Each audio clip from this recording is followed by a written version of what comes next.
Alman əsirlər Saatlının Cəfərxan kəndinə 1943-cü ildə gətiriliblər. Sayları 200-dən çox olan həmin əsirlər arasında müxtəlif hərbi rütbəli zabitlər də olub.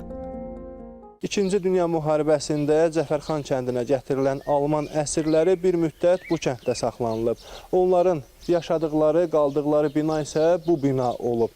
Bina tam dağılmış vəziyyətdə olsa da, yararsız vəziyyətdə olsa da, pəncərələrin dəmir barmaqlıqları hələ də qalmaqdadır. Əsirlərin saxlandığı bina 1929-cu ildə laboratoriya üçün tikilib. Onun yaxınlığındakı tikili isə əsirlərin yeməkxanası olub. Əsirlər gündə 3 dəfə burada yemək yeyiblər. Böyüklərdən belə eşitmişəm ki, onlar əsirlər olub, əsasən xəstə olublar. Yeri cəmaət onlara münasibəti yaxşı olub.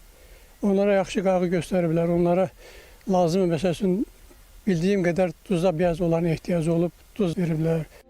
Deyilənlərə görə o illərdə yoluxucu xəstəliklər geniş yayıldığından əsirlərin bəzisi xəstəlikdən dünyasını dəyişib. Kənd ərazisində də dəfn ediliblər. Alman əsirlərinin dəfn olunduğu ərazi bu ərazidir və əvvəllər burada abidə olmayıb. Sonralar bura hasara alınıb, daxildə isə məndən arxada görünən həmin abidə qoyulub. Burada həm də xatirə lövhəsi var.